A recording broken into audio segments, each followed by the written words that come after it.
আৰু ডিপুত জুবিন দাক শ্ৰদ্ধাঞ্জলি দি থকা সময়তে বৰষুণ আহিল চাওক দেখুৱাইছে আপোনালোকক ভগৱানো যেন সহ্য কৰি পৰা নাই এই দুখৰ সময়। নমস্কাৰ, আজি আমি ডিপু আঞ্চলিক ছাত্ৰ সন্থাৰ পৰা আৰু লগতে ডিপু ৰাইজৰ হৈ আমি ইয়াত স্নেহৰ জুবিন গাৰ্গৰ শ্ৰদ্ধাঞ্জলি জ্বলাবলৈ আহিছোঁ আৰু লগতে তেওঁৰ আত্মাৰ চিৰশান্তি কামনা কৰিছোঁ।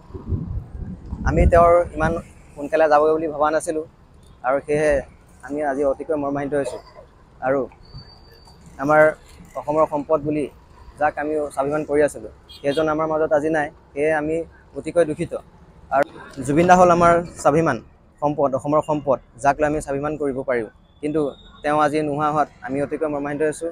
লগতে যাক আমি হাৰ্থ বুলি কওঁ তেওঁ আমাৰ মাজত নাই আৰু আগলৈ কোনবা আহে আমি নাজানো, তথাপিও তেওঁৰ যি সৃষ্টিৰাজি যাৰ মিউজিক নুশুনাকৈ আমি শুব নোৱাৰোঁ, দুখতো তেওঁ সুখতো তেওঁ, ফূৰ্তি লাগিলেও তেওঁ, ভাল পালেও তেওঁ, সেয়েহে আচলতে মোৰ অলপ দুখ লাগিছে আজি। কাৰণ যেতিয়া মই খবৰটো শুনিছিলোঁ মই স্তব্ধ হৈ গৈছিলোঁ, মানে কি কৰিম, শুম নে হাঁহিম নে কান্দিম নে খাম নে কি, একে জেগাতে মই স্থিৰ হৈ গৈছিলোঁ।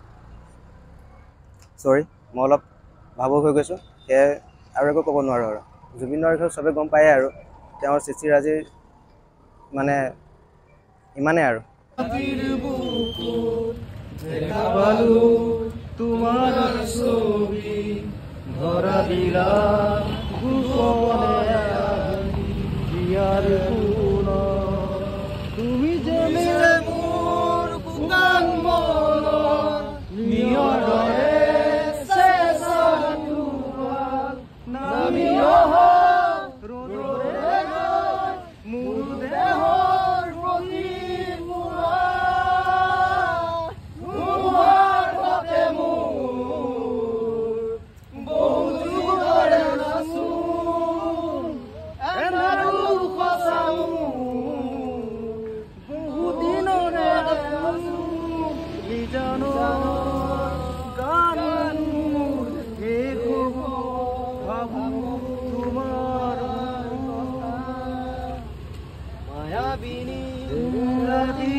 জয় জুবিন দা! জয় জুবিন দা! জয় জুবিন দা! জয় জুবিন দা! জয় জুবিন দা!